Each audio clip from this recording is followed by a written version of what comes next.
after rewatching the fantastic episode Will Wheaton put up last month about Dread Parts 1 and 2, I happened to have been in Fred Meyer with my wife shopping, and I decided to pick up a Jenga tower because my gaming group, I just really wanted to introduce them to a rules-light role-playing game that was so excellently capture the essence of horror gaming as Dread. But I haven't gotten a chance to actually play Dread yet.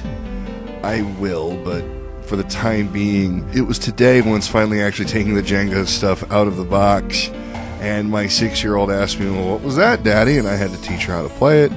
Turns out my wife always loved Jenga when she was a kid too, and it's still today, it's apparently one of her favorite games. I've been married to this woman, or at least I've been with her for 9 years now.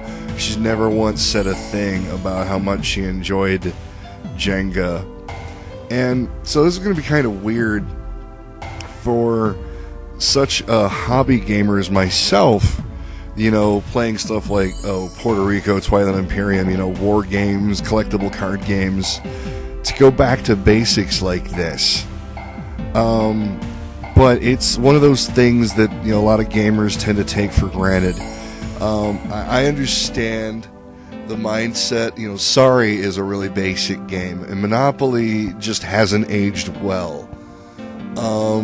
But a lot of the simpler, more mainstream games that tend to fall between the cracks when you discuss gaming in the hobby, you know, that a lot of us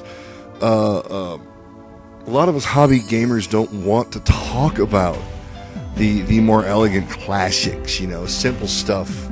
You know, sure, we talk about chess all the time, but, you know, I've got some games in my collection that a lot of the geeks in my group would be embarrassed to even think about playing, and yet I wouldn't dream parting with them. I've got a couple of magnificent Crokinole boards, sure, but I'm talking about my set of Sorry sliders, my copy of Tiki Topple straight out of Toys R Us.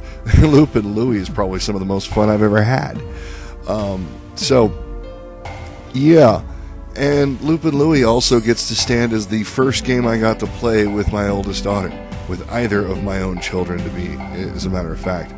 And really, as of about a month or so ago, got to be the first and only game I've ever played with both my children. Yes, my 2-year-old knows how to slam a lever, go figure. So not just from the perspective of being a family man, but also in remembering what gaming is all about. It doesn't always have to be about the high strategy of knowing how to make the most efficiency out of every imaginary dollar you can spend to mobilize X number of troops with X number of support and compare tallies and win X number of victory points in X number of turns. But just don't forget that sometimes the simpler is better, and not just so you can play with your kids, but so you can remember what it's like to be a kid yourself, because really, we game so that we can escape.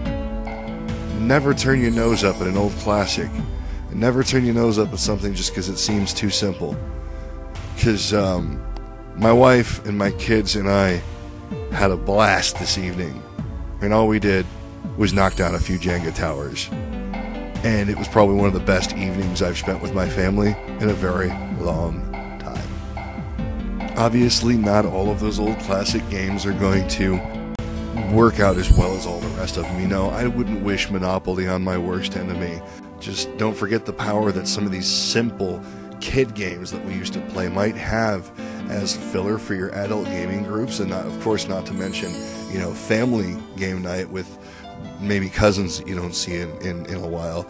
So games like, simple games like Uno and Jenga or Kerplunk, you know, that basic simple fun that got us into gaming when we were kids. Don't forget about the power that they can still have on our tabletops today. Thanks for watching, folks.